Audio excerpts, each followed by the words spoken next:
Menjelang laga Timnas Indonesia melawan Timnas Brunei Darussalam pada Piala AFF di Stadion Kuala Lumpur, Malaysia, Senin 26 Desember 2022, dipastikan bakal meriah karena supporter Timnas Indonesia, terutama yang ada di Malaysia, dipastikan hadir mendukung Rahmat Irianto dan kawan-kawan. Besok pas kita lagi libur. Informasi yang kami himpun dari teman-teman ada ribuan supporter yang akan hadir. Dari Batam juga akan datang, kata salah satu perwakilan Ultras Garuda di Malaysia, Milan saat ditemui di Stadion Kuala Lumpur. Supporter asal Ponorogo, Jawa Timur itu mengaku sudah melakukan persiapan khusus demi mendukung Timnas Indonesia. Bahkan, dirinya juga sudah melakukan koordinasi dengan Ultras Malaya yang berbasis di sekitar stadion. Kami kulonwon dulu. Biar semuanya aman dan lancar. Kami juga sudah bikin skema lokasi kedatangan maupun untuk kepulangan supporter. Biar semuanya mudah, kata pria yang sudah 11 tahun di negeri jiran itu. Hal sama dikatakan Romli. Supporter asal Jember, Jawa Timur juga bertekad memberikan dukungan penuh pada anak asuh Shin Tae-yong.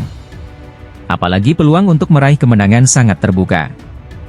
Harapan kami Timnas bisa 4-0 atau bahkan bisa 7-0, katanya sambil tersenyum. Sementara itu pelatih Timnas Indonesia Shin Tae-yong sangat mengapresiasi rencana kedatangan supporter. Apalagi banyak warga negara Indonesia yang tinggal maupun bekerja di Malaysia. Terima kasih mereka akan datang. Ini waktunya pemain untuk memberikan yang terbaik meski kita menjalani laga away, katanya saat jumpa media jelang laga Piala AFF. Indonesia datang ke kandang Brunei Darussalam dengan bekal kemenangan 2-1 atas Kamboja di laga pertama. Kemenangan dituntut untuk diraih demi melancarkan untuk meraih tiket ke babak selanjutnya. Pemain Timnas Indonesia Pratama Arhan tampil impresif kala Timnas Indonesia mengalahkan Kamboja 2-1 dalam partai grup A Piala AFF 2022. Arhan pun menyamai catatan bintang Thailand, Terasil Dangda. Catatan impresif adalah masuk ke dalam daftar pemain yang menciptakan peluang terbanyak di Piala AFF 2022.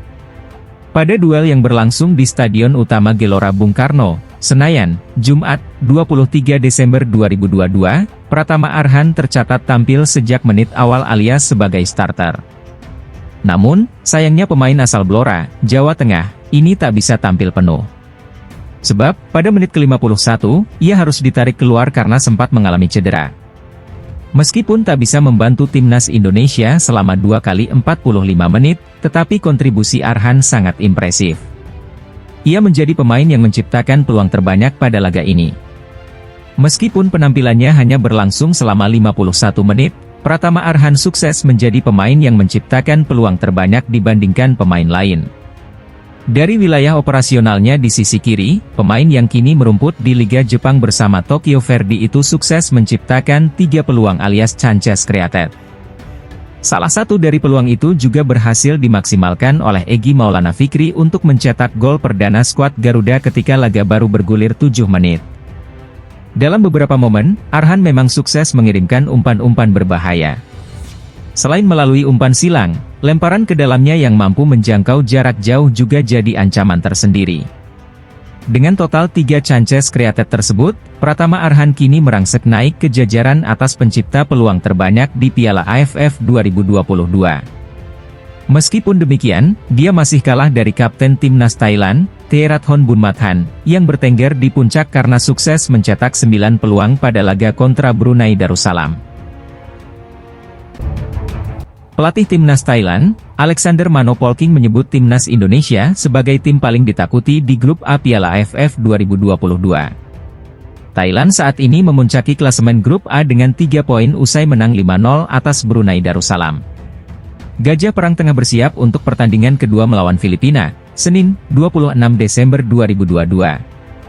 Manopolking ingin pemainnya bisa tampil bagus pada setiap pertandingan, termasuk saat melawan Filipina nanti.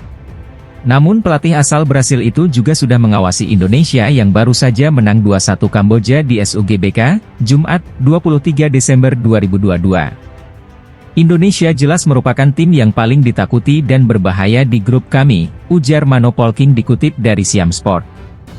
Kami berbicara dengan para pemain bahwa kami harus melangkah selangkah demi selangkah. Sekarang tujuan kami adalah mendapatkan 6 poin terlebih dahulu di 2 pertandingan pertama sebelum bertandang ke Indonesia, kata Polking menambahkan. Mano Polking juga meminta supporter Thailand memenuhi Stadion Thammasat guna memberikan dukungan kepada Terasil Dangda dan kawan-kawan. Thailand dan Indonesia adalah 2 tim yang diunggulkan dari grup A lolos ke babak semifinal Piala AFF 2022. Sementara itu Filipina dianggap sebagai salah satu pesaing tim Merah Putih jadi pendamping Thailand. Akan tetapi peta kekuatan itu bisa sedikit berubah setelah Kamboja menang 3-2 atas Filipina pada laga pertama. Kamboja juga bisa memaksa skuad Garuda hanya menang tipis 2-1 pada laga kedua grup A, Jumat, 23 Desember 2022. Timnas Indonesia berhasil mengalahkan Kamboja di laga perdana Piala AFF 2022.